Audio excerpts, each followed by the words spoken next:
marathon. Yes, that one too. Yeah. Didn't Bill Gates patent the C-19? Yeah, 2015. Yeah. Yeah.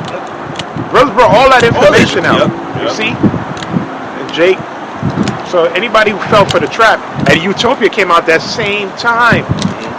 And that Mr. Rabbit, that was Bill, because he even had that fake meat that he was giving to the kids, and they were getting sick.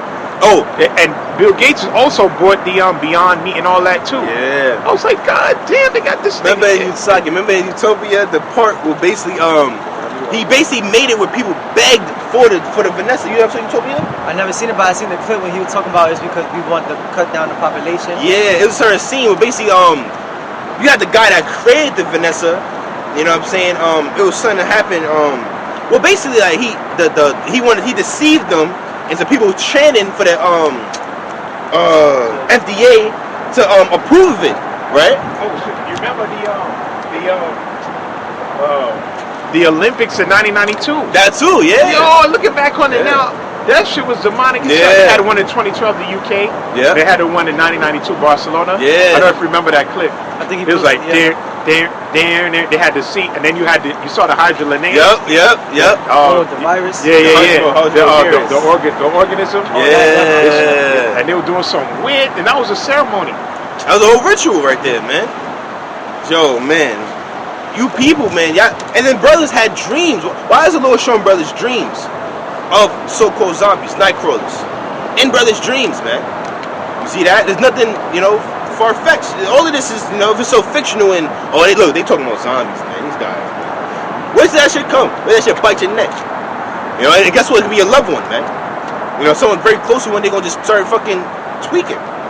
Oh, they showed that in I Am Legend. There was a cure to cancer. Brothers posted that too. Let's turn them to the night crawlers. Yeah. So this supposed to be the cure to the sea. Yeah, brothers posted that too. Will Smith broke it down to the woman. Yeah. He broke it down to her. So brothers posted that. You people got no excuse. And it's not far-fetched, man. It's not far-fetched at all, man. Then the last one is MOTV. Oh, yeah. Which we posted on that already. So you got other Israelite camps. It's everything but what it is. And the Most High, He's not dealing with y'all. Straight up and down. We're going to get that at the book of Malachi, the 3rd chapter. Coming to the end. He that serveth the Most High, he that serveth not. You guys are part of the house of Saul. Just did a video on brotherhood, Jonathan. Even though he's physically part of the house of Saul, like you may have some members in there. They physically might be in the house of Saul. But spiritually, they're the house of David. And the Lord Most High going to get him out of there. Because, he a part of the elect. Yeah. Jonathan. Yeah. He a part of the elect. He part of the house of David, man. Yeah. He might be part of 144. That love him and David had for each other was true brotherly love right there, man. Yeah, and Saul was pissed off with him. Pissed off. Because Saul was like, yo, after I'm gone, you next in line.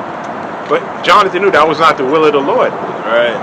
The will of the Lord was for David to be king of Israel. He knew that.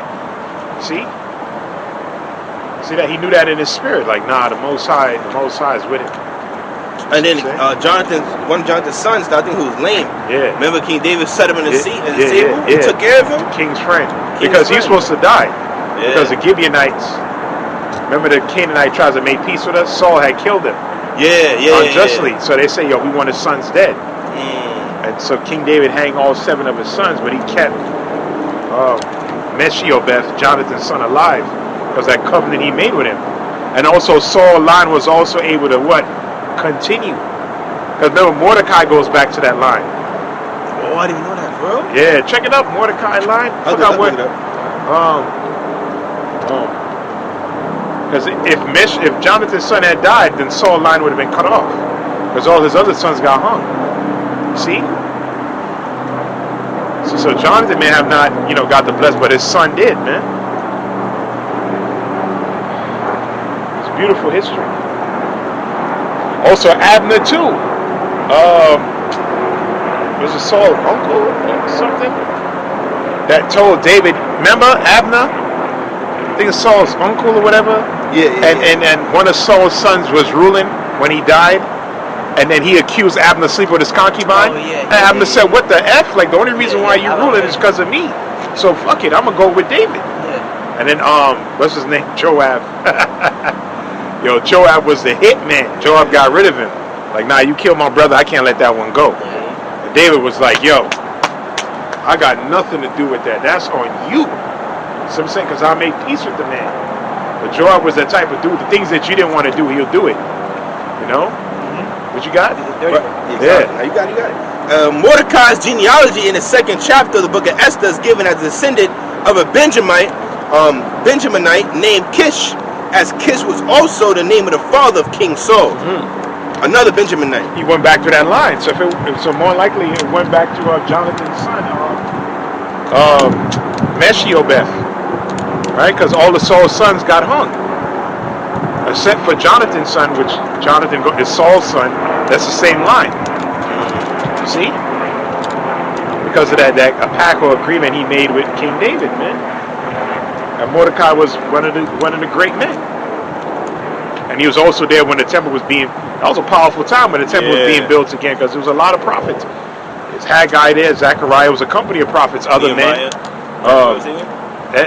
What was it in Nehemiah 8 chapter? I think it's Nehemiah 8 and 1, something like that around there. I'll tell you, Zechariah's there, Haggai was there, Ezra, Zerubbabel. Ezra was the top guy. Was it Nehemiah in charge of rebuilding the temple? Yeah, he was one. Yeah, he was commissioned. Yeah, to oversee it. Yeah, but it was really up to Zerubbabel and Joshua. Zerubbabel was the governor. Joshua was the high priest. Ezra was there. Haggai, Zechariah. They were sent to rebuke Zerubbabel and Joshua. And the scriptures tell you Mordecai came back. But when you read history, they said that the second temple didn't have the glory as the first. Was solid, the original. Yeah. You know? And like we always say, what was the point of the temple? That was your connection to the Most High. It was through the temple, man. But we don't no longer need that no more. We have Yahweh Shai.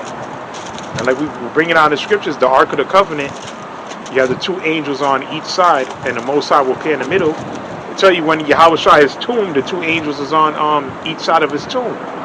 He is the Ark of the Covenant, man. All right? And this whole temple is spiritual now. You see? It's no longer just a solitary place. The heathen can always come and plummel. The Most High is dealing with his men now. And the thing is, Esau don't know who the elect is. See what I'm saying? So he can't destroy this temple, man. All right. See that? What you got? What precept you bring out? Nehemiah 8. Oh, let me hear verse 1. Nehemiah 8 and 1. And all the people gathered themselves together as one man into the street that was before the water gate. And they spake unto Ezra the scribe to bring the book of the law of Moses, which the Lord had commanded to Israel.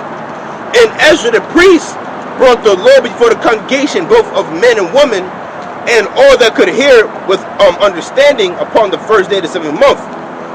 And he read therein before the street that was before the water gate from the morning until midday. Yeah, so Ezra was bringing out, teaching them the law again. Well, I forgot, there was a company of prophets. He gave you a whole bunch. And one of them in Nehemiah.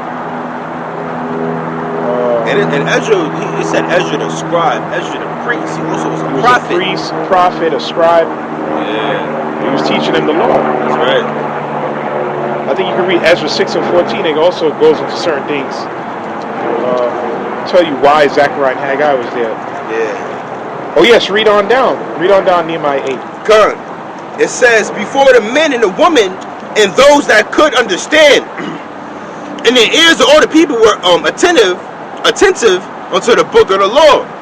And Ezra the scribe stood upon the pulpit of wood which they had made for the purpose, and beside him stood Mattathiah,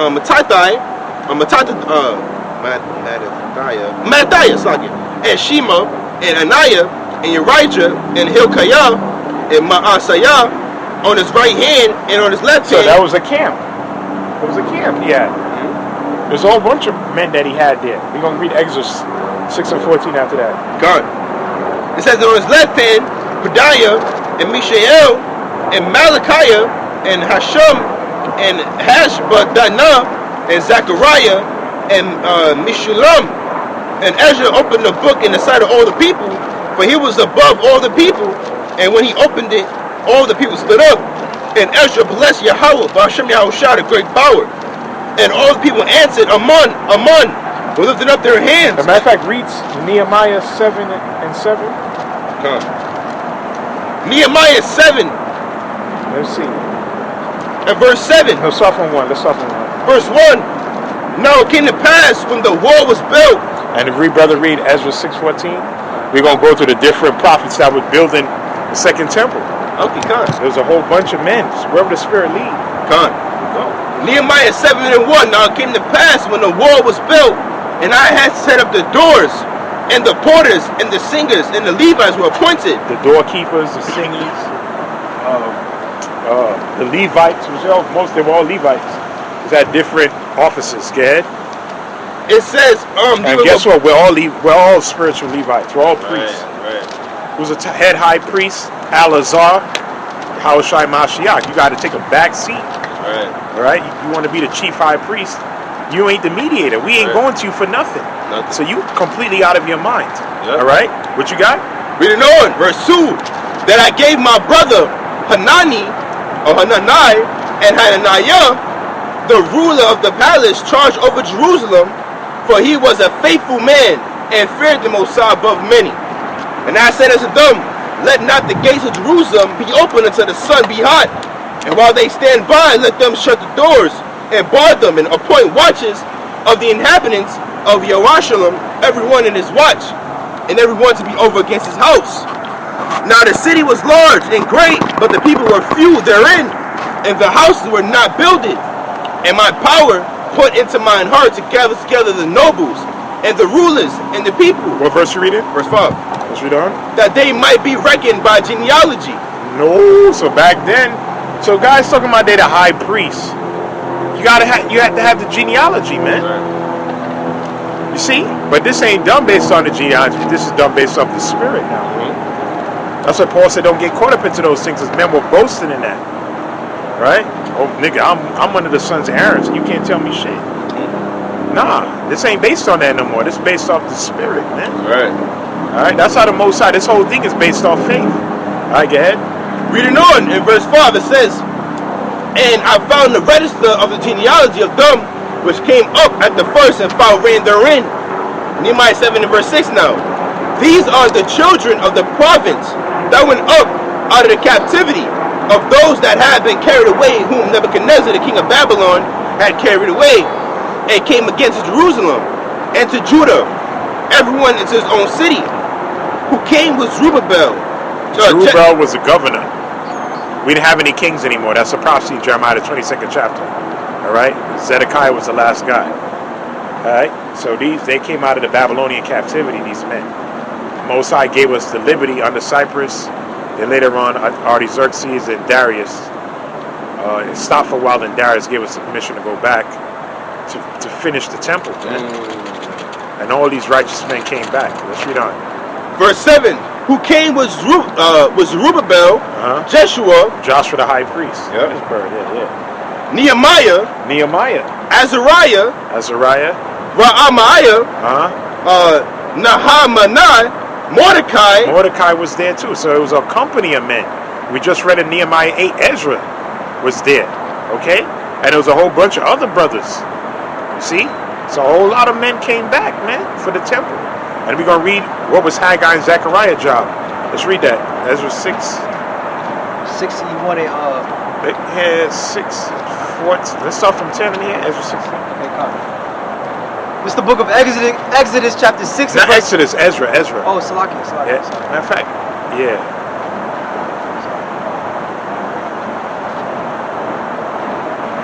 This is the book of Ezra chapter 6. So what were they going to do? Build a temple. Right? Let me see. Yeah, read verse 1 and then we're gonna tell you. Okay, come. Ezra chapter 6 and verse 1. Then Darius the king made a decree. Yeah, after 5, jump to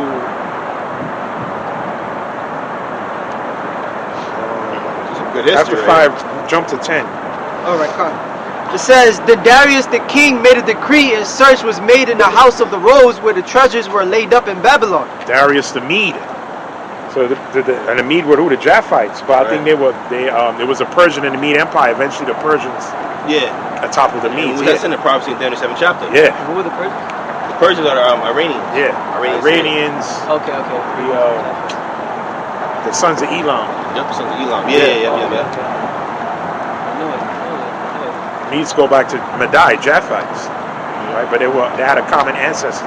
Yeah. They were all related somehow. Read on. I can't remember his name. Yeah. It says, verse 2, and there was found at Achmetha in the palace that is in the province of the Medes a roll, and therein was a record thus written. In the first year of Cyrus the king, the same Cyrus, the king made a decree concerning the house of the Most High at Jerusalem. Let the house be builded, the place where they offer sacrifices, and let the foundations thereof be strongly laid.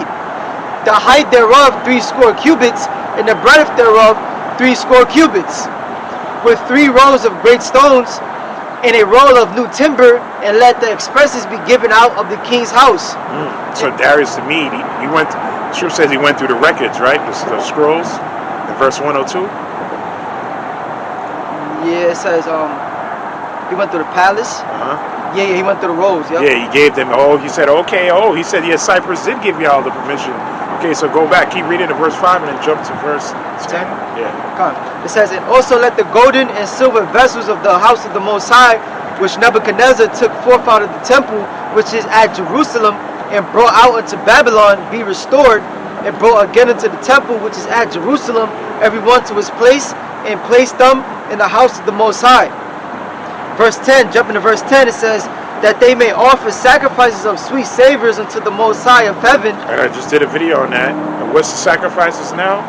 Get Hosea 14:1. After this, we read. Read on. Okay, God. We're the sacrifice now. That's what we got to come out here no matter what. Unless it's Jacob's trouble. Right? Or unless it's Hurricane Fiona. Something that crazy. Yeah. Outside of that, you got to come out here, man. And then we still sacrificing on the internet. Yeah. On the firmament. Yeah.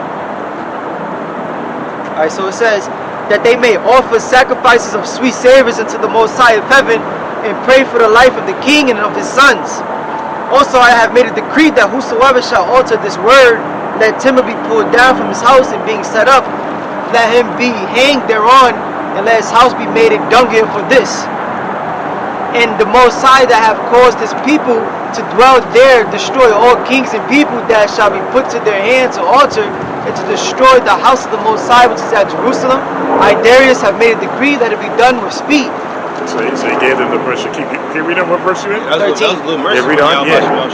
Darius. Yeah. Just rebuild that. He's going to go through the different kings that allowed it. Read on. Okay, come.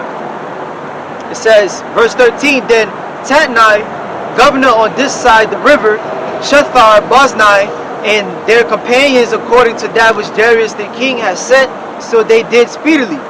And the elders of the Jews built it, and they prospered through the prophesying of Haggai, the prophet of Zechariah, the son of...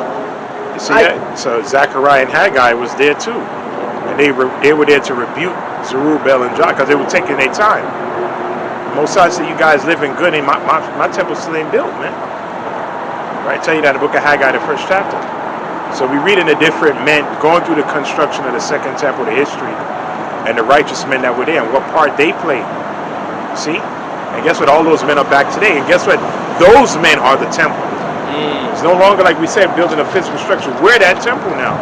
All right, read on. Just keep reading on that verse. Yeah.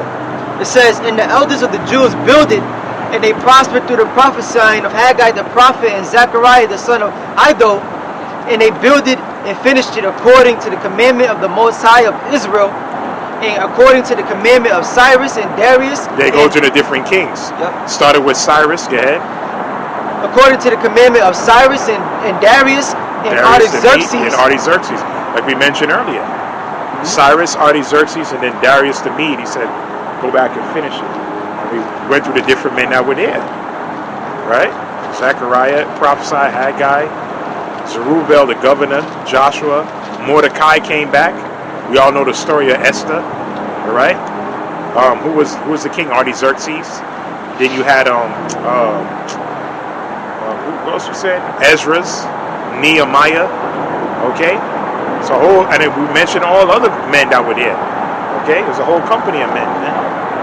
But what are the sacrifices? Because they talk about the sweet sacrifice, sweet savor to the Lord. We're going to read that Hosea 14:1. Hosea 14:1, O Israel, return unto the Lord Yahweh Ba'ashem Yahushua thy God, thy power, for thou hast fallen by thine iniquity.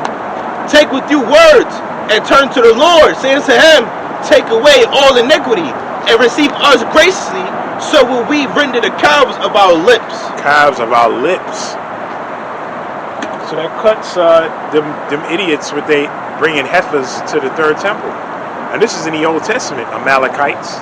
The calves of our lips. It tells you that in Hebrews 13 and 12 too. The sacrifices is no longer physical sacrifices, man. Alright? And the type of sins Israel committed, them sacrifices can't work anymore. So everything's changed. You got it? No, I got it. Oh, you want Hosea? Oh, yeah. Right quick, second. Psalm 51 and verse 15.